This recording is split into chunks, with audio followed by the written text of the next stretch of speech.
fates and destinies are always inextricably bound, but the main difference between fates and destinies is that the fates are things that are determined by our intentions and by our actions and sometimes by past karma, whereas destiny is something that is determined by the will of God. So destiny could be the vocation, the calling that God is giving us to fulfill in this life.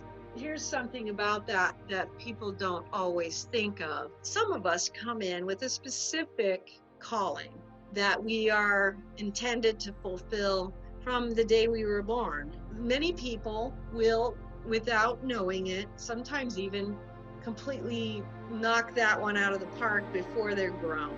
This does not mean that you cannot re-energize by entering the proper path of service and purification. You can't re-energize a situation wherein God chooses yet another destiny for you to fulfill, because he does this all the time. And so we want to remember that even if there are missed opportunities, these are things that God can alter if he so chooses. And so your job is to not worry about things you can't change, but focus on what you can do now. Now, the fates are going to be much more related to how your life is going to turn out. Oftentimes, it has more to do with your relationships, your family dynamics, and your karmic configurations. Not always, but most of the time, there's going to be some of that in there. And that's going to be determined a lot by your intention and your actions. But one of the things here as well is with fates is you have to always remember as well that you have to take into consideration that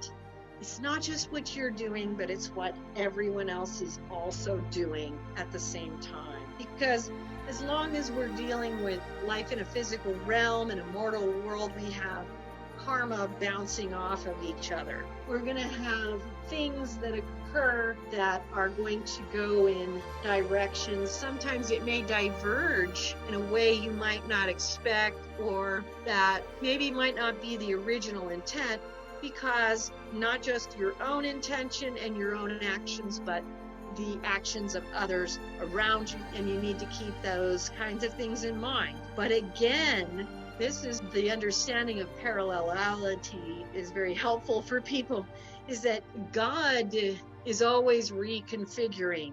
And so even when there's unplanned change, there's always a reconfiguring going on. You want to stay with the guidance of God and with the guidance of Spirit, as it will direct you through proper discernment.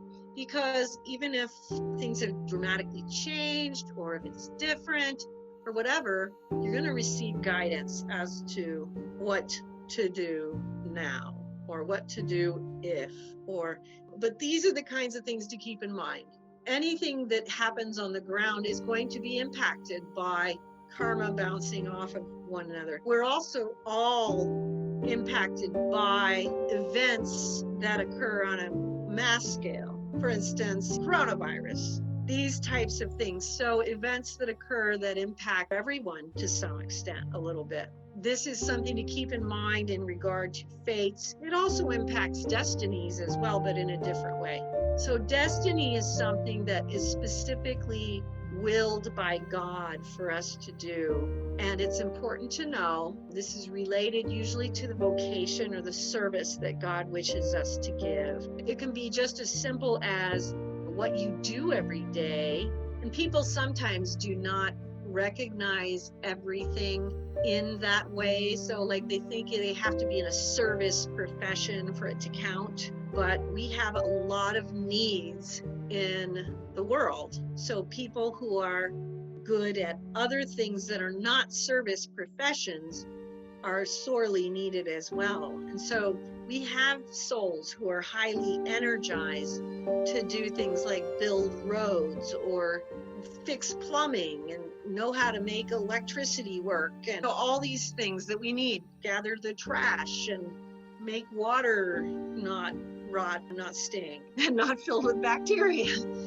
All these things. And so we don't want to limit ourselves to think that the vocation or the calling in life that we have has to be something grand or big. It can be something, in fact, most of the time, even if it is something that appears grand, it involves just getting up and doing it every day, just doing the work, pumping it out every day. And so don't minimize what you do.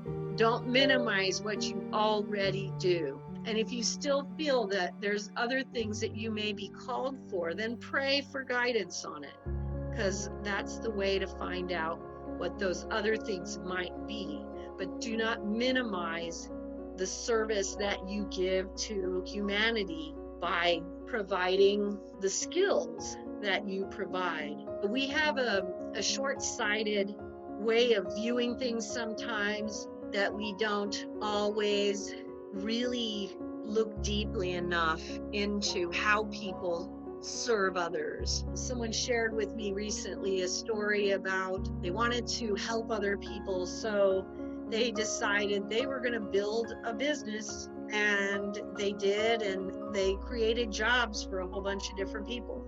Not to mention whatever the service that's provided by the business that was created. We don't think of all those things in the way that these are possible callings and vocations that God has given people, but very often they are. And so we want people to recognize that sometimes our callings and our vocations are simple. They're simply, what are you good at? What are you just really energized to do day in and day out that you do well?